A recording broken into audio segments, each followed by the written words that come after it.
Well, Illinois Governor J.B. Pritzker says the worst crime is in red states. My next guest says Chicago is the number one city with 573 homicides in 2024. Let's bring in author of Taking Back Trump's America and the senior counselor to the President of the United States for Trade and Manufacturing. And we'll get to some of that stuff in a second. But let's just talk about Pritzker for just a minute.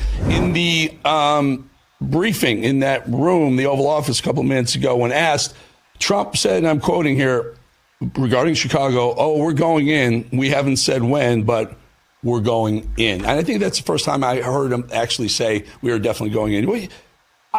Your thoughts on this? Well, first of all, I know J.B. Pritzker very, very well, Eric, from the first administration. I was the head of the Defense Production Act in terms of getting everybody like PPE and all that stuff, vaccines, testing, is all that. Pritzker was a royal pain in the ass. We bent over backward to make sure everybody was going to be okay in Illinois, and particularly Chicago. And he'd go, thank you very much. And then he'd get on the tube and he'd trash the crap out of us. He's a bad actor. Now, to his claim that somehow all the crimes in the red states, this is like just BS. I've got a great Twitter thread, Real P. Navarro on Twitter. X, I guess, now. And what it does is it looks at, first of all, the overall, how many homicides in the top 15 cities around the country, and then adjusting that for population, how many homicides adjusted for population. So when you do it the first time, 14 out of the 15 mayors are not Republican. They're not red by any stretch of the imagination. Most of them are Democrats. Some of them are no party, which is typical for mayor's races. But it's all blue mayors. I mean, let's face it. And then and Chicago's number one in homicides, by the way, for the country. And then when you adjust it, Chicago's still in the top 10.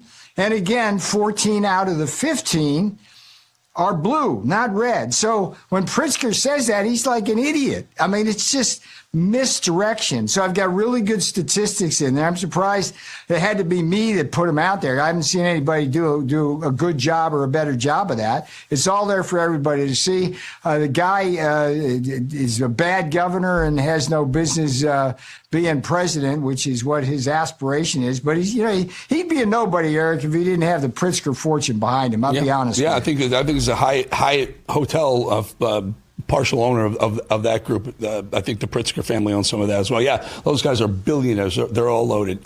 Pete, let's switch a little trade. You're a trade guy, trade rep. Tariffs, sure. The judge found them at least temporarily, unconstitutional. Let's talk a little bit about India, specifically India, because India, sure. Trump has put on a 50% tariff on India. It's pretty hefty for a country that size. The judge now says, hold off. Where do we stand with these? And does this open the door for maybe more negotiations with India?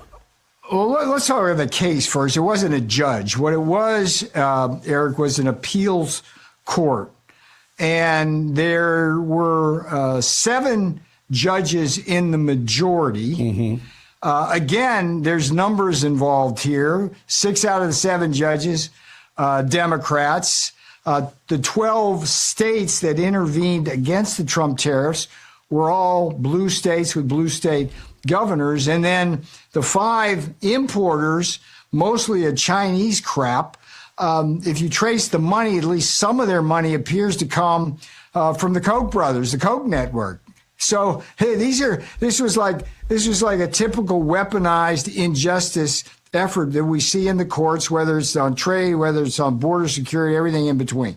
Okay? Now, the good news, Eric, is that the dissent, 4 judges laid out a clear roadmap for the Supreme Court to uphold the Trump tariffs. It deals with the 3 major questions. We don't need to go over them now unless you want to. I can get into the weeds with you. No weeds. But that's that. I'm optimistic. Yeah. The tariffs are still in place. But does it open the door? Here's my concern. Over the weekend, we saw Modi from India and Xi from China and Putin getting a little lovey-dovey going on there, and it concerns people like me, especially. Yes, security, our national security, yes, but also in markets as well, because Russia has the oil, China needs the oil, India needs it as well. It's a a group that I don't like to see get too close to each other. All right, let me lay that one out for you. I had a piece in the Financial Times on this.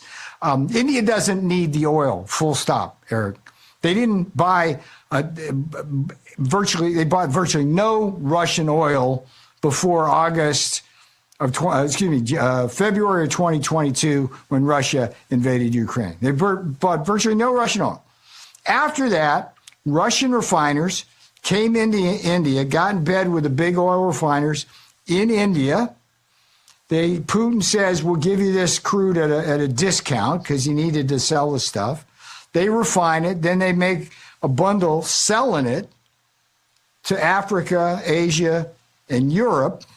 And then what happens? Well, Putin gets the money from India. Putin uses the money for weapons, bombs, drones, kills Ukrainians. The Ukrainians come to us and Europe and say, give us more taxpayer money to pay against the bombs that India paid for. And India got the money because they exported a bunch of stuff to us. That's insane, Eric. It's insane. So the idea that India needs the oil or somehow we shouldn't put tariffs on to stop them from doing it, it's insane. And the reason why we have 50% tariffs on India, 25% is because they're the Maharaja tariffs. They got the highest tariffs in the world for any big country. That's got to stop. They wouldn't come to the bargaining table. They're bad actors.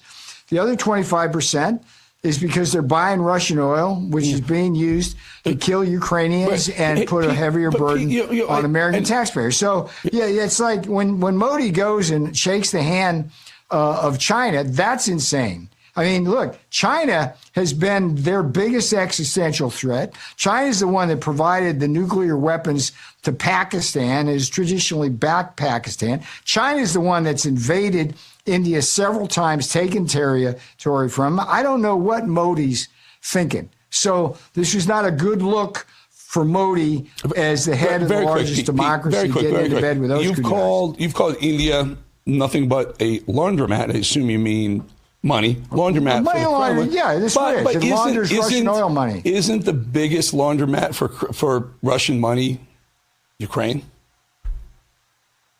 Oh, I don't know that to be true. I thought you were going to go with the China card. People say, why? Yeah, it's like, Ukraine is wildly Ukrainians corrupt. are dying because Russia's trying to kill them. And they've been notoriously bad actors in the money laundering world. You must know that, I get that. I'm not going there, but it's just a fact. Russia invaded Ukraine, and they're using Indian money,